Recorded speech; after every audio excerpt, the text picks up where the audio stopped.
Hello, everyone. It's Jerry at the Fledge. Welcome to another episode of Every Damn Day. And today on the show, we've got our new friend Cameo. How you doing, Cameo? Good. How are you? I'm excited to be here. I'm excited to be here too. You got some great energy, and I can't wait to show everybody that real quick.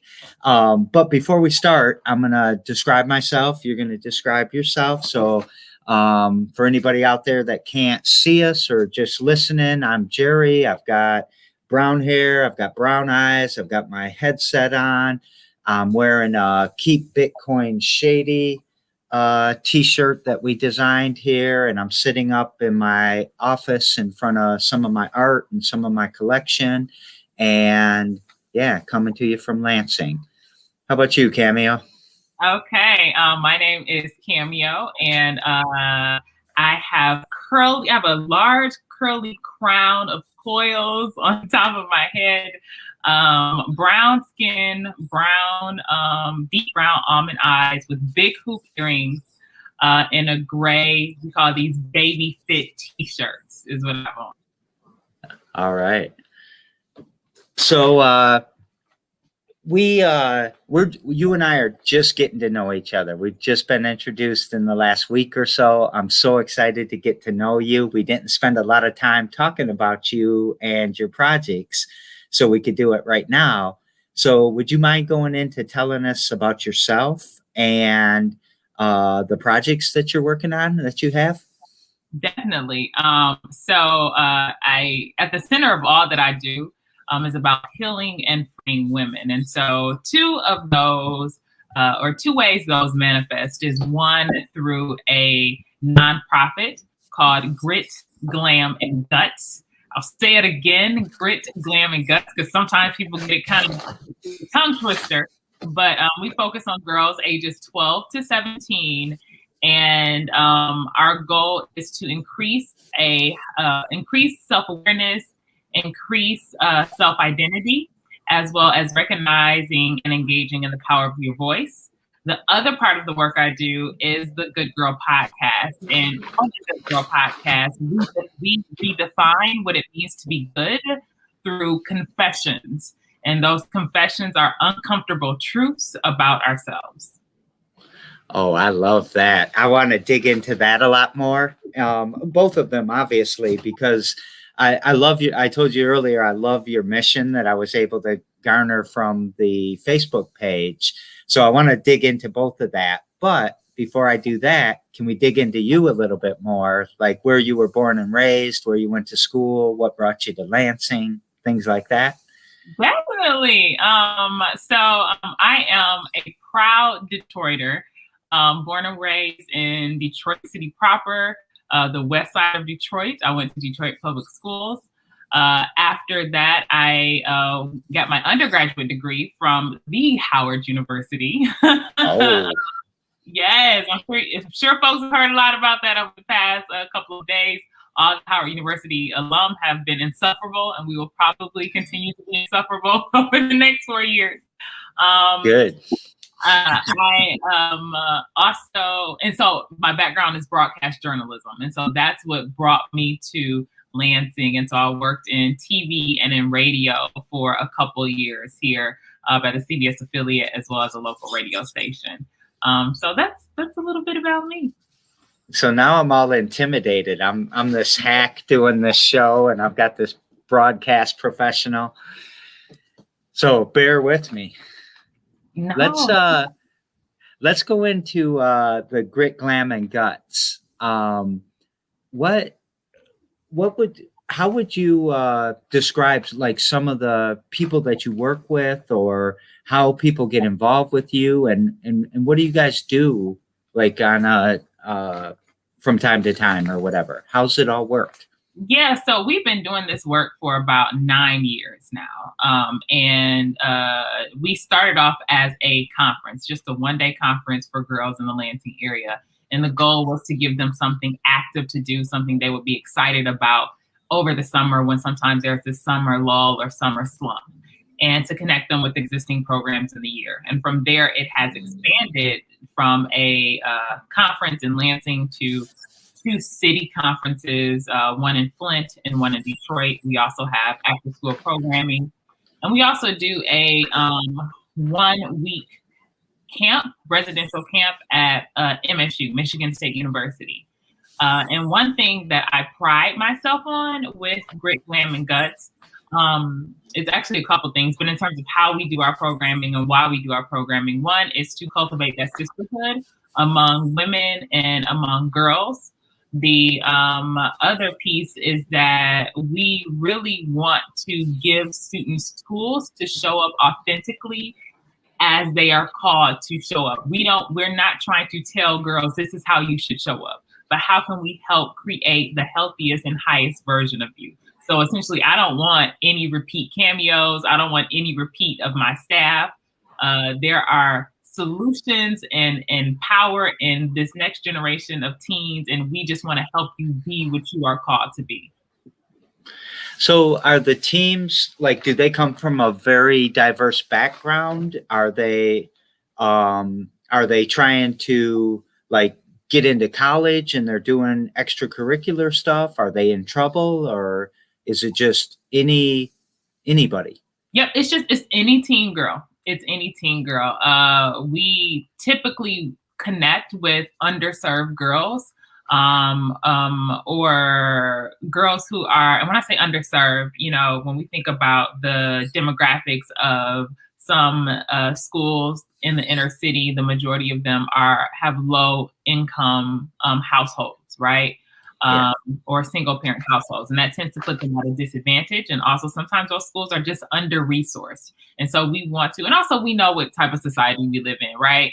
Based on how much melanin you have in your skin, based on the color of your skin, and could just be some circumstances you were born into, you have disadvantages. So we want to ensure that we are equipping you with the proper tools so you can be the most successful at what you do. So whether you are a Black girl who comes from a 2-parent household, or you are a non-Black girl who is in the foster care system, we want to give you the tools to be the most successful possible. The other interesting piece about Grit, Glam, and Guts, and I can just show you real quick. So this is our this is our new logo, right? We updated our logo, and so to be extremely inclusive, and obviously this girl, let's see, my finger is on the right place. This girl, she has hair like mine. And so we're intentional too about centering the experiences of Black girls. We're intentional about making sure that the space is safe for them and that they see themselves in the material, they hear themselves in the material, as well as the curriculum and the teachers and the experiences, because research has shown when you center the experiences of the most marginalized group that you're serving, then everyone can rise, versus centering the experience of the ones who aren't as marginalized. And so that's a part of the work we do. That's a part of our research. That's a part of why we do what we do. So how many girls will show up for the camp, or how many girls do you work with? So the camp, we do anywhere between 12 and 16 girls.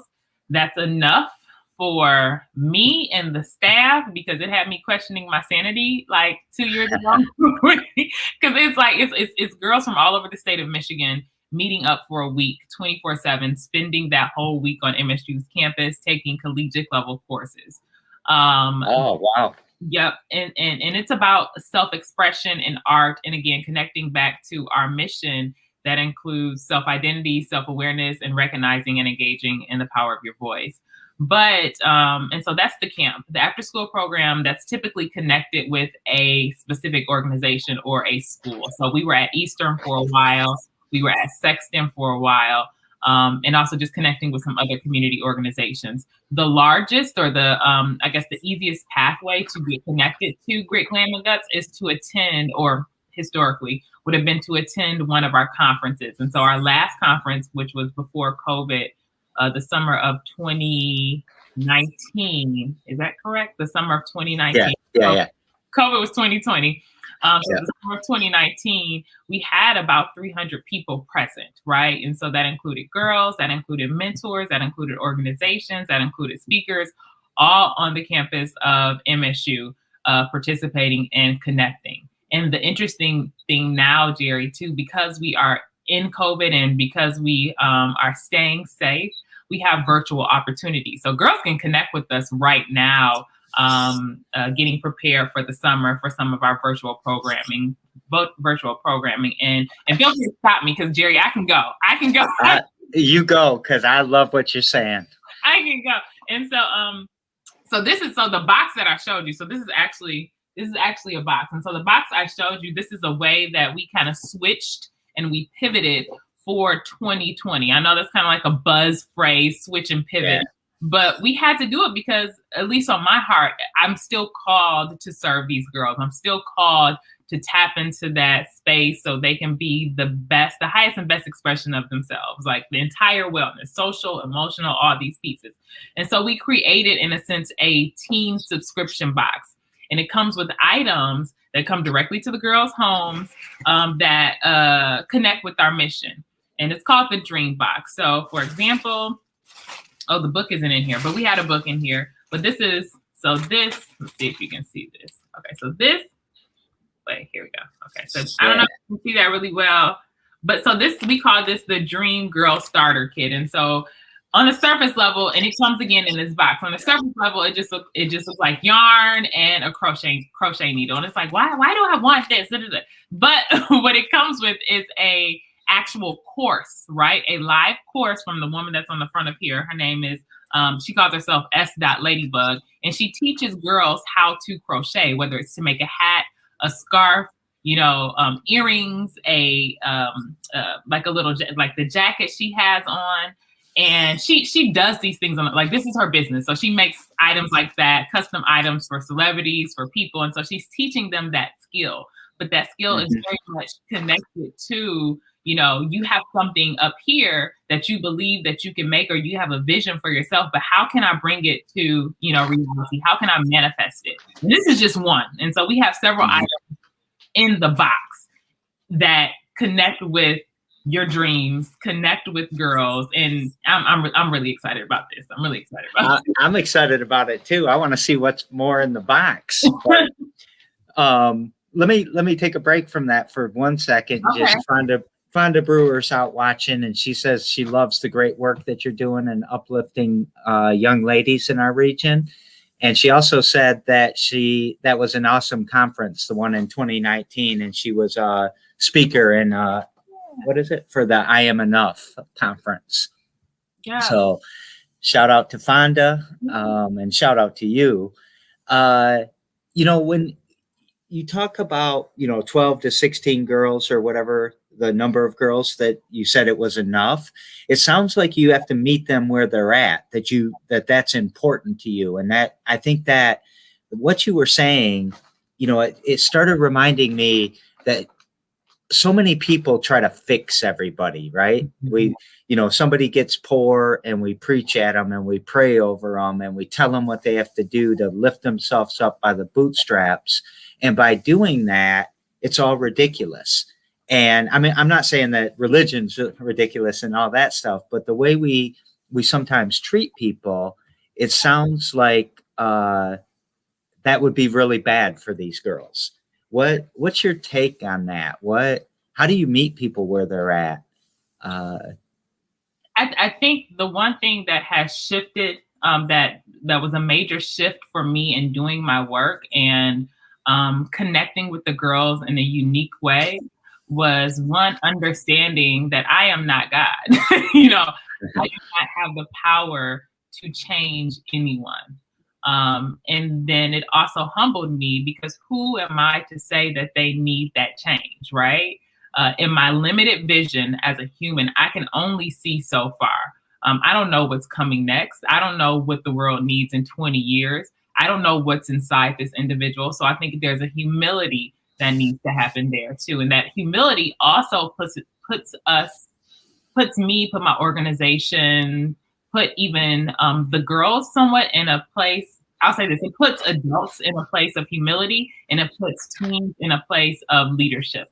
Because I think oftentimes teens are in a place of just kind of sitting and listening and not actively also teaching from their wisdom, teaching from their experiences.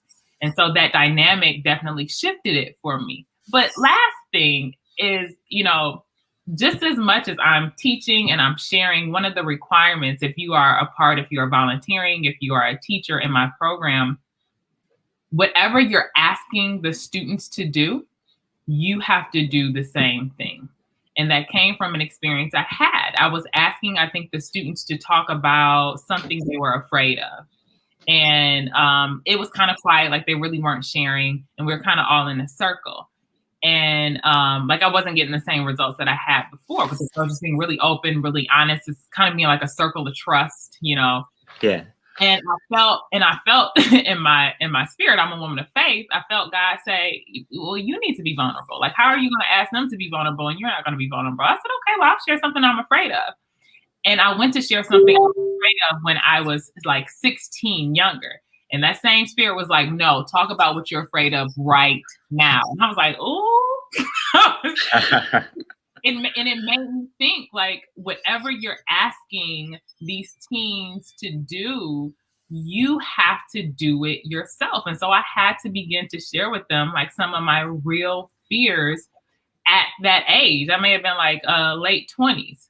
And I think that's one of those kind of factors that may separate programs and separate individuals in terms of its effectiveness. Yeah, I love that. I love that answer. I'm liking your mission more and more. So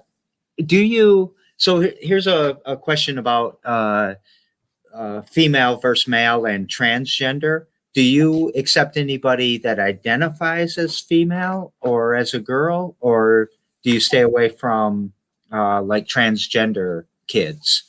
So I'll say this, like we in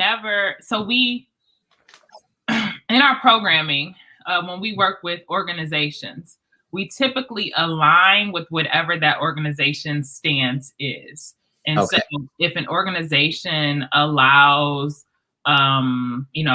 trans students or whomever decides to identify as a girl, as a young woman, to operate in girl-centered programming, and therefore they are accepted into our programming. So we align with whatever the institution is. And so we've had trans students in our program.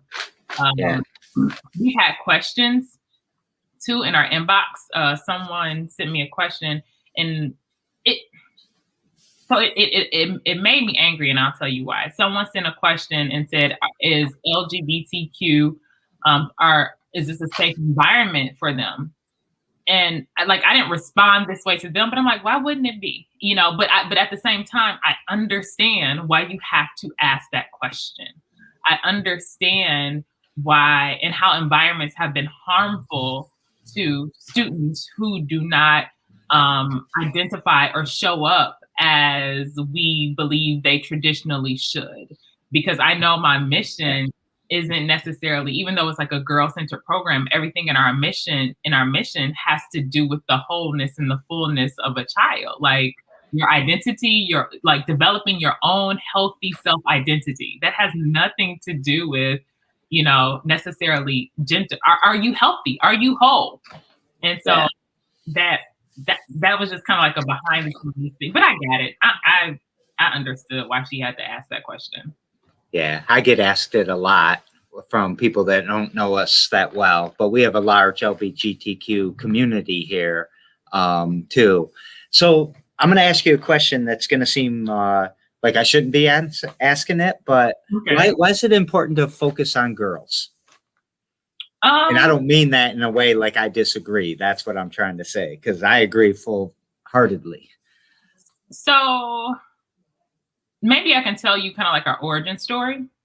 Yeah, that'd be great. And that can maybe help paint a picture, because I didn't set out necessarily to focus on girls, right? It's just a part of who I am. So I was working for a nonprofit, One Love Global at the time. And Angela Austin, she was the CEO, and she had asked me, I was already doing youth programming with girls, boys, and teens. And she was like, I want you to do something specifically for girls. And I was like, I don't want to do nothing with girls. Like that was my thought process. I didn't say that to her, but that was my thought process. But obviously, because I was working for her, I had to do the job. And so the next week she came back to me and she said, Cameo, I need to tell you something. I said, okay. She's like, it was about the project you're supposed to work on. And I said, okay. And it just felt different too when she said, I need to tell you something. It felt kind of heavy or whatever it was.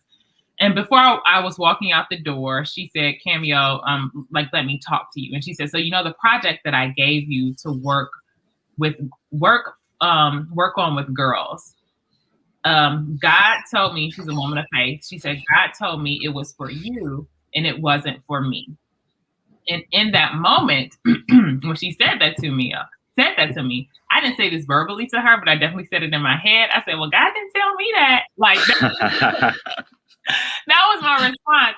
And so, but here we are 9 years later, and I absolutely love the work. And so I don't want to say I necessarily set out to do girls, but it was more so an assignment and a call on my life. And then also things began to kind of just make sense, right? At the age of 16, my sister was 20. I lost my sister in a car accident, right? So, I'm sorry about that. Thank you. And so wanting to kind of fill that space and fill that void and kind of understanding where we were in our relationship, it poured into the work that I wanted to do. I'm a classically trained dancer. I also taught dance at my church, and I continue to dance to this day, albeit in my living room. But all these things and me being around women where I've had just great relationships with women that have been crucial to my growth, right? In terms of how they embrace me, in terms of how they tell me the truth, in terms of, how they support me. And I wanted to pass that on along to another generation, that whether you know it or not, you always have women rooting for you and supporting you. And that's kind of a part of the sisterhood that I'm talking about. And so I hope that paints a picture of why girls. Yeah, it does. And I like that story quite a bit. I wonder, I want to come back to something there, but maybe we should flip over to the Good Girl podcast for a minute, because that's intriguing to me too. And then maybe I'll ask you something that covers both things. Awesome. Yeah. So I can share a little bit about that. So my background again is in radio and in TV, and there were certain conversations that I would actually have, conversations I would have with my friends, with my girlfriends, that I felt they were first convicting to me, right? When you love someone and you have relationships with them and you respect them. And for me, growing up and just kind of understanding how this culture works, how we reward certain behaviors, we reward respectability politics. I was definitely a benefactor of that to a certain extent. But then when you see how that doesn't apply to your friends, right? And you have these kind of revealing conversations that humble you, that convict you, that give you a different perspective. I wanted to bring those type of conversations, and they also heal you. I wanted to bring those type of conversations to the world, and they weren't happening in the spaces I was in. They weren't happening on the radio. They weren't happening in TV. It was kind of like these very patty cake conversations. And those aren't the conversations I was having with my girlfriends. And so that's why we got to kind of like the confession part. That's why we got to kind of redefining what good means. Yeah. So what's that show look like? Like let's say if I was on the show, I'm not saying I would be on the show, but would I confess something that I'm ashamed of, or I'm scared of, or is it something like that? How do I what's the confession mean? So we have a little form, obviously you fill out, but the confession is an uncomfortable truth about yourself. And the idea is that you have healed from whatever that uncomfortable truth was. And so I'll give you some past examples. So we had someone on where their uncomfortable truth was, I married the wrong person. And so they kind of talked about, what led up to that. Some of it was societal pressure. Some of it was like, I just really wanted to be married, and I didn't think it was this deep. And also knowing maybe the background of that person who is very much admired on social media for lavish trips, beautiful clothes, but you really don't know the backstory of this, what was an abusive relationship as well. And so that's a part of the confession. Another confession that's coming up is I used to be an F-boy, right? And so we don't just have women on, we have women, men, individuals on. And when he said I used to be an F-boy, he's talking about how he would really, not love women, and just screw them over. But he talks about what that was really connected to in his heart, and how that, if anything, revealed an unhealed part of his soul, and how he had to move past that, and how that was really damaging, not only to women in his life, but to himself. I love it. I love everything you're doing. How does the confession go to redefining good? I'm really fascinated with that statement you made. Because I remember very clearly walking down Georgia Avenue on the campus of Howard University and trying to reason with myself why I didn't get certain things and why I didn't get certain things. And I remember saying, but I'm a good girl. And I also remember kind of like the Holy Spirit checking me saying, are you? Are you really? And then it's like, and then from there, it was a constant revealing of this is who you really are. Like you're human just like everybody else. You got issues just like everybody else. There's no hierarchy per se. And I think a lot of times we align what's good with following the rules, right? We align good with whatever society admires, applauds, and that isn't really what gets you to your highest and best self. What gets you to your highest and best self is the confession, is being honest about where you are, being, facing some of those uncomfortable truths. It gets you to a place of freedom. Something as simple as, and this is silly, but something as simple as, I don't like Oreo cookies, right? And people want to give me Oreo cookies. I don't want them. Don't give me Oreo cookies. And so that allows me to walk freely and not get Oreo cookies, right? So yeah. What you're bringing, I had to look it up real quick. There's a quote, and I'm trying to figure out who said it, but it's nothing's neither good nor bad, but thinking makes it so.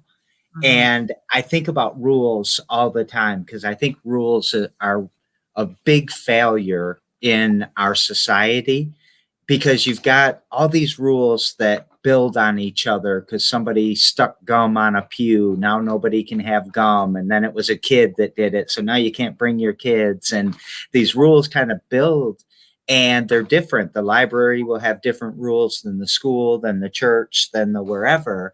And I don't like it when people are judged against those rules, especially like the young Black and brown kids that I work with here. By the time they get to the Fledge after school, they've heard no 1,000 times or don't do that so many times. And I just see them get torn down every day with probably some old white guy telling them quit doing that. And it's got to make people feel horrible. It made me feel horrible when I was a kid. And I just wonder how much of your work is in that space of rebuilding what we're getting, what we ask for as a society, and we're asking for the wrong things. And we do it through rules and stuff like that. And I'm just fascinated with your work, actually. You and I need to work together, I think.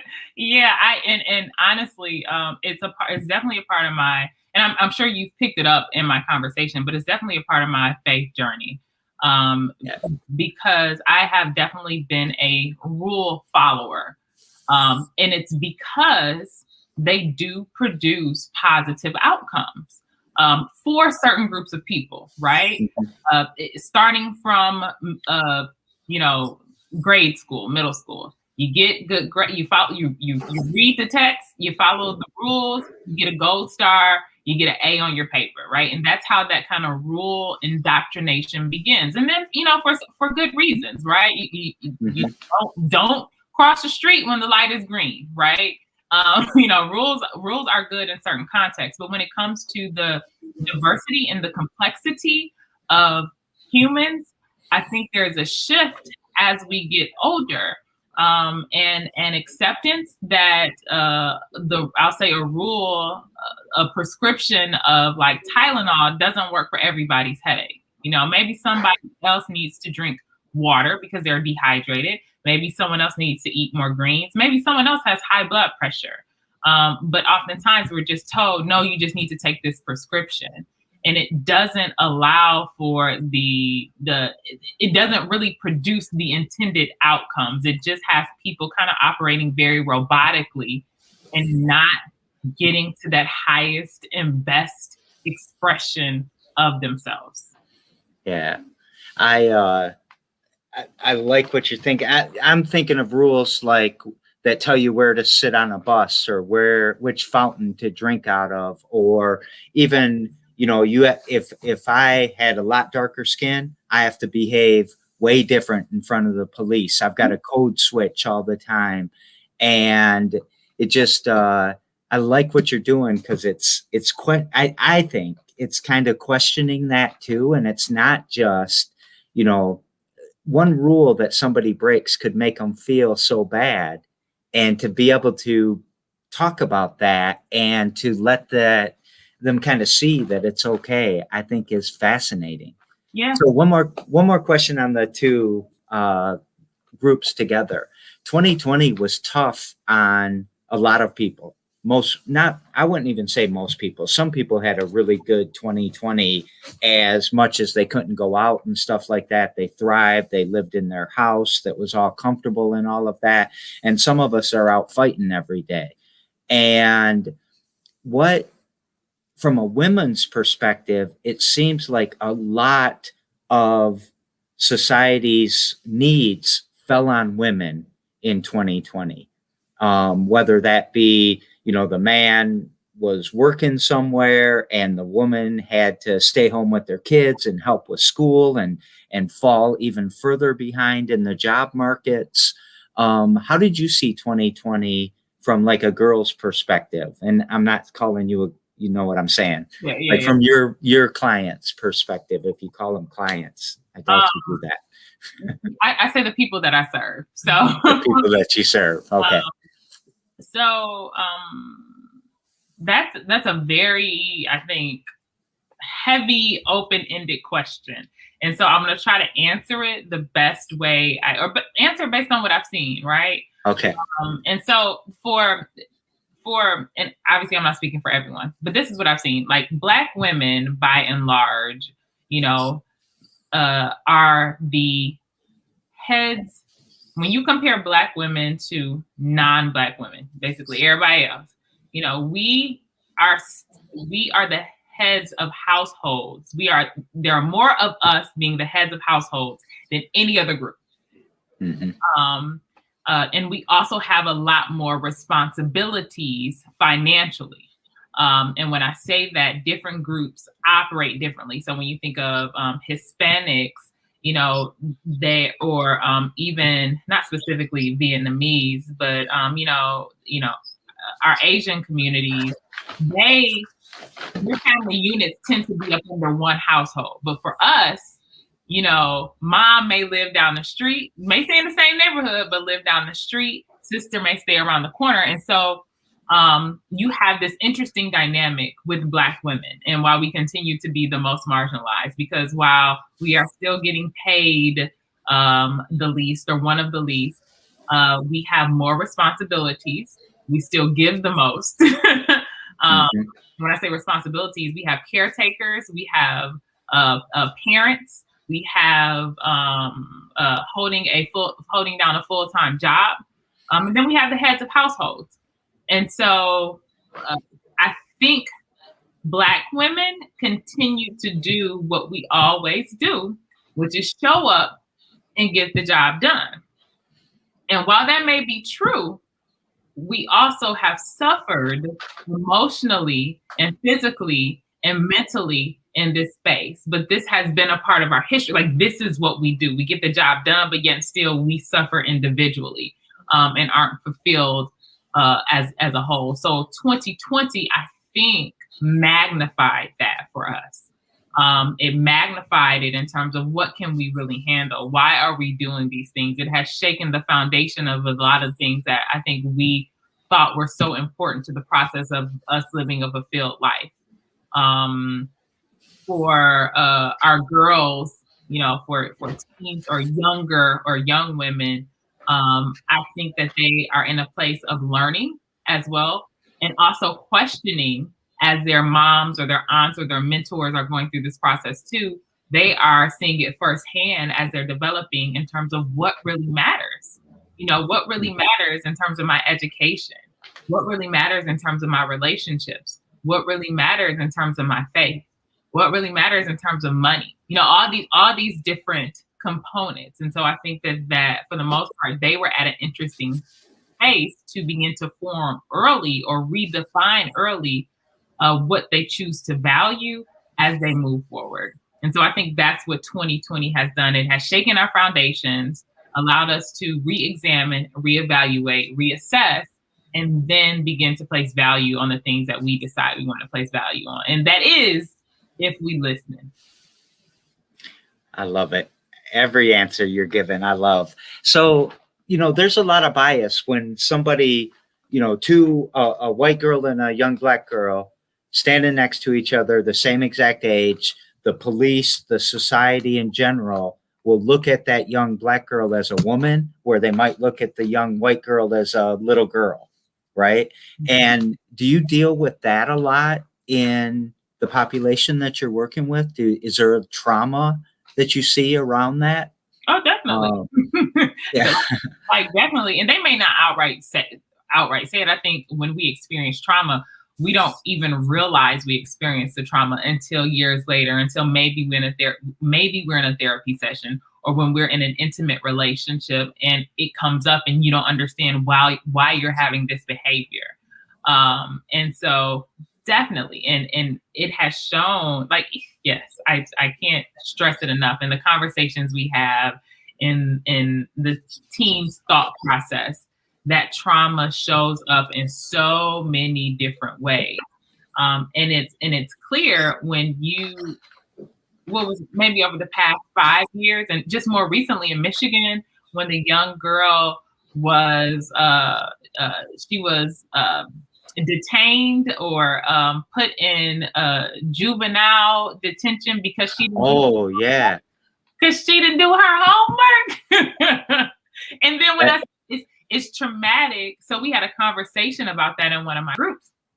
And it's traumatic in the way that we begin to accept that is an acceptable punishment. Like, that was a part of the conversation. Like, some of the students, and we have a diverse group of students, so they aren't all Black girls, they aren't all white girls, they aren't all Hispanic girls. But when you bring everyone together from different backgrounds, they're having this conversation, and one of the responses is, well, she didn't follow the rules.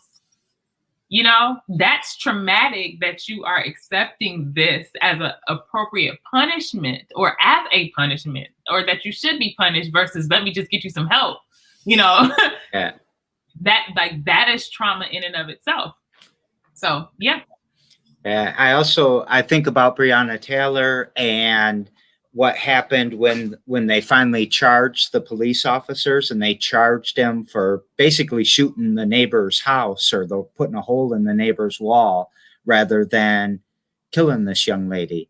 And did that ripple through your people who you serve as well? How did you help with that? And I'm really, go ahead. So we collectively didn't talk about that, but obviously in some of my groups, we talked about it. But again, because a lot of us have lived through this consistent trauma, unfortunately, not that it's normal, but it's only so much that your heart, your mind can take in terms of who you become and how you show up, where you become, in a sense, not desensitized to it, but it has to manifest in some way. So the question is, how is it manifesting? Do you become numb to it? I had a conversation on the Good podcast about it, and how, in a sense, I didn't have any reaction, and it surprised me because I didn't have any reaction to a couple happening. And I didn't know what that was, right? I didn't think it was a numbness. I didn't know if it was like a calm before the storm. I didn't know what it was, because you also feel helpless to a certain extent, because you can't be like what can you really do? You know, I've been a part of grassroots community organizing. I've been a part of, movements in the Lansing area. I've done this work, and it's a long, hard road. And so you may want to do something right now, but when you talk about that change that makes a difference in the lives of people every day, it's not it's not one conversation. It's years. Yeah. And it's been hundreds of years in the making, as well, 400 years, more than that. Mm-hmm.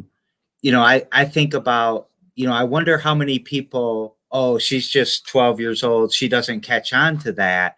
But our young people catch on to all these things. They see this stuff, and the trauma that must be associated, the secondary trauma that you must get. I understand that because I get a lot of secondary trauma too. How do you deal with that?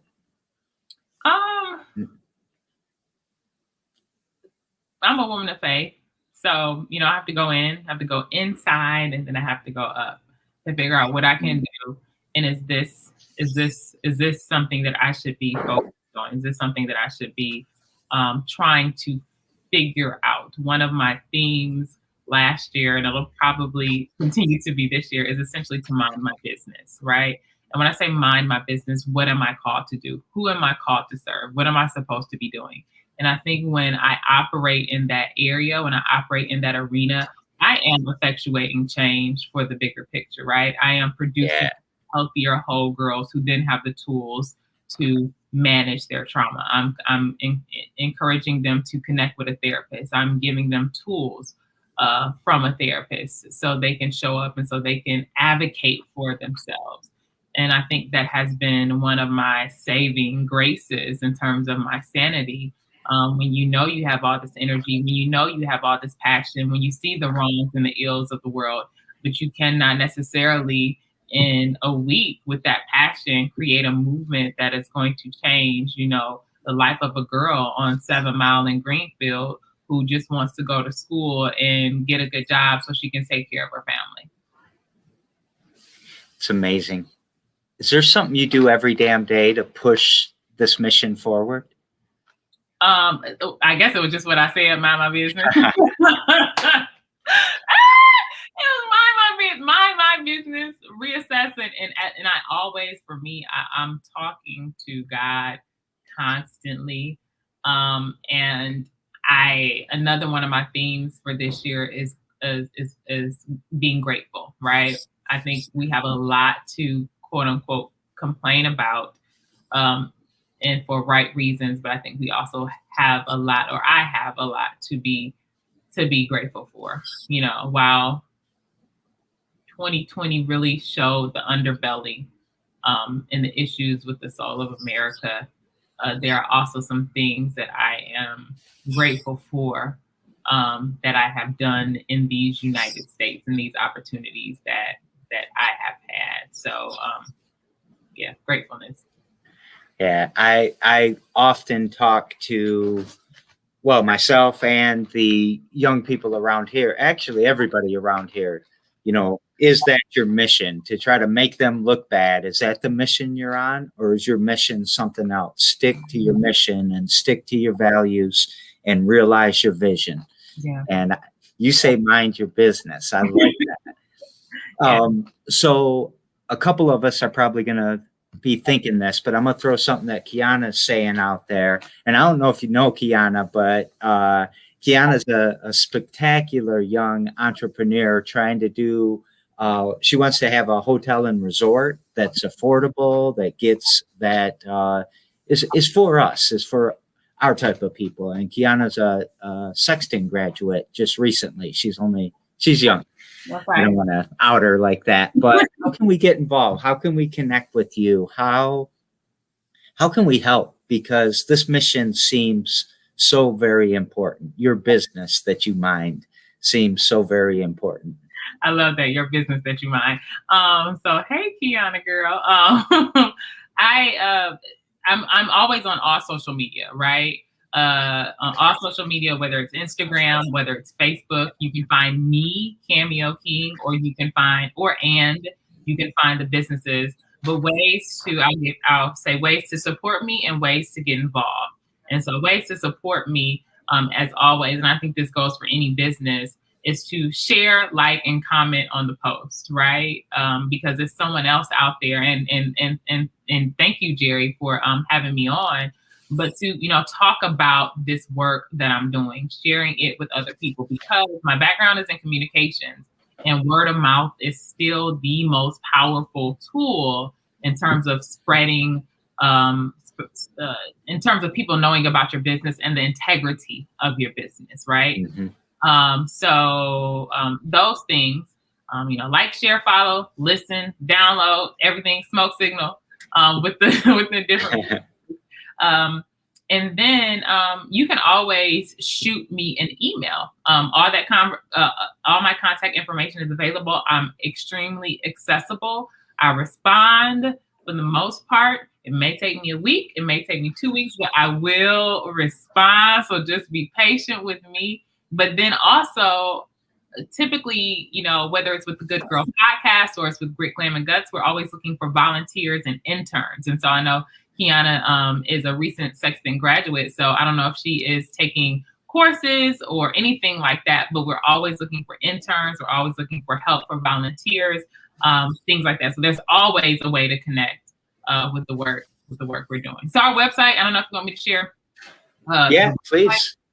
So the website for Grit, Glam, and Guts is just gritglamguts.org. So that's GRIT, grit, singular, not grits you eat. Grit, like strong muscle, gritglamguts.org. Just head to our website, sign up for our emails. You can also follow us on all social media. And then the Good Girl Podcast is just that, thegoodgirlpodcast.com. Also, again, on all social media, and where you can get texts, you can get emails, like you get all this notifications. All the systems are set and ready to go. Just sign up. All right. So everyone go out to both those sites and sign up. And, I was going to ask you if it was okay if I did an introduction between you and Kiana. And then I was going to ask you, did you know this person? Shayna Allen with Tomboy. But of course you do. Yes, of course you do. So the part where we daisy chain the shows together. Yesterday, I had Andrew Brewer on the show, and Men Making a Difference and the Peace of Mind Home Health Care. And in Men Making the Difference, he's really, we think about our boyhood playground that we would go to, and we would play softball and football, and it was very active, and parents stayed at football practice or whatever, and encouraged us or helped us and all of that. But parents are too busy, or they're too out of the picture, or what, we're, like you were saying, a lot of people, especially in Lansing, 26% of us live below the poverty line. 58% of us live below the ALICE threshold. And for the kids, it's about 40% of the kids under 18 live underneath poverty.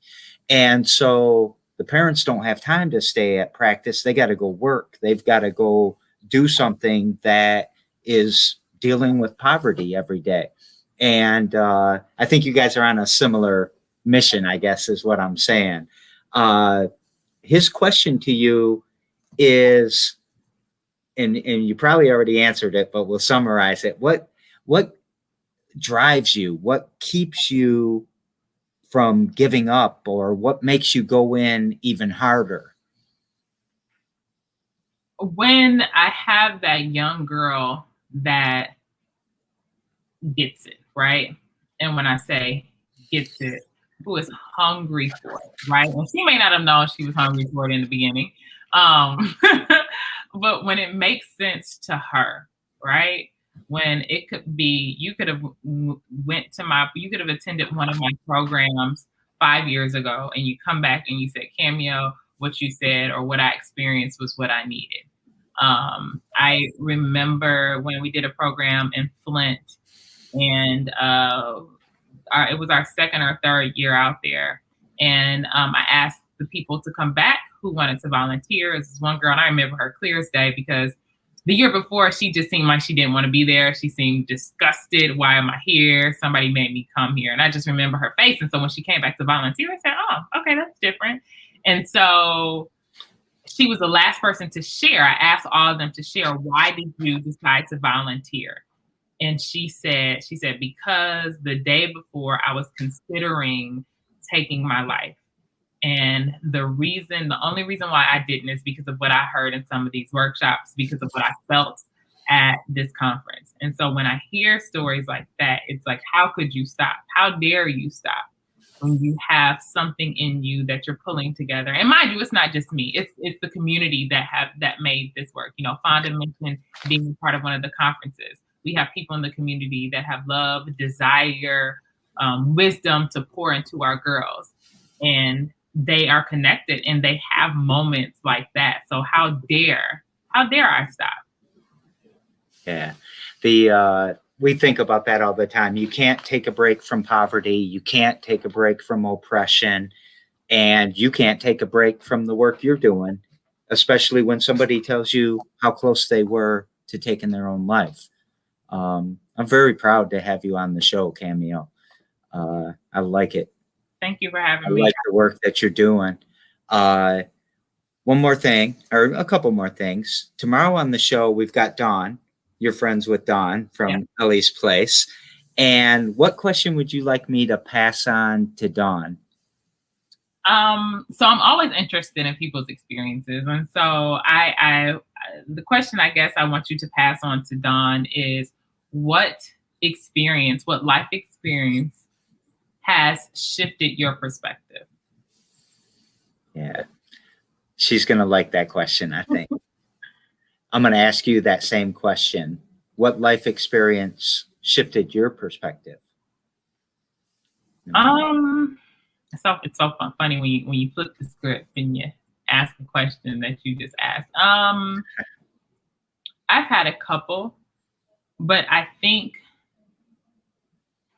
the one that sits closest to me and continues to drive me is the reality of some things that we were taught, albeit with good intentions, you know, from those that we love, from the community that loves us, aren't necessarily the right way to go about, you know, things. And when I say an experience, I have consistently had the experience, and I said this earlier, of following the rules, right? And that did not produce the results that I wanted.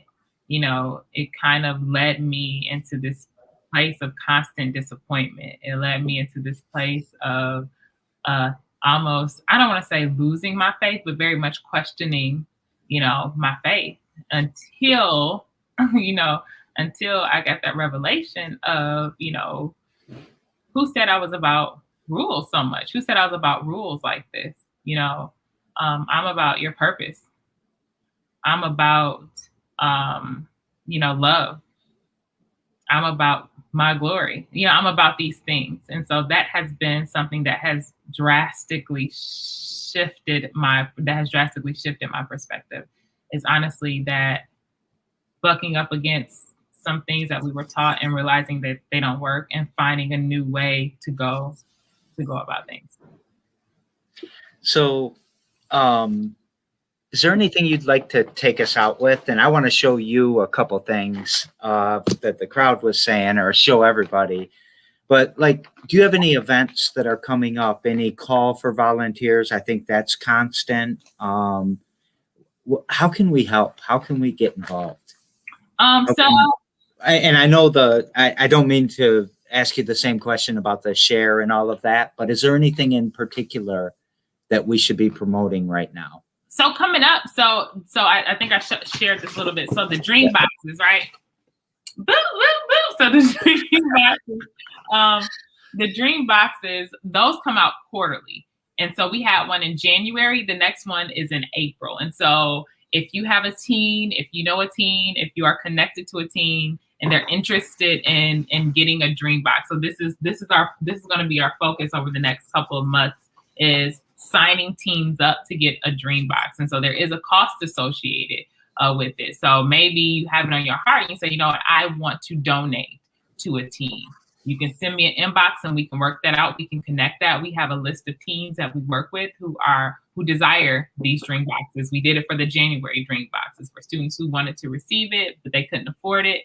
And they got these sent to their home. So the dream boxes are our focus, getting this in the hands of teens, especially during this time when maybe they can't connect with their friends. Maybe they're having social emotional stresses, but we want to definitely be a positive influence in 2021. All right. I'm gonna go to your website. I'm gonna get that the comments in the YouTube video, and when I share this, I'll put some more comments in there to make sure that people know how to connect with you. And then I just want to, what a great confirmation of the value that your work brings to the girls. That was when you were telling the story about the young lady who came back to volunteer. And, I can see your passion on both the smile side and the not smile side, the happy and the man, I got some work to do. And I love what you're doing. I think the crowd loves what you're doing. In 9 years, that's a long time to be doing it. So you must be minding your business pretty well. Yeah. Anything else you'd like to say?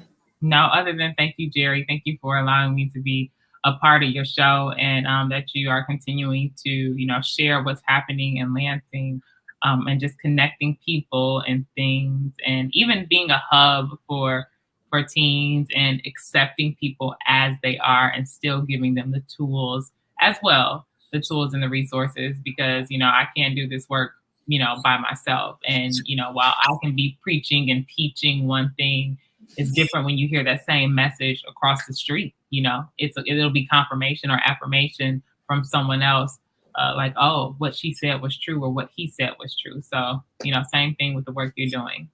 Well, thank you.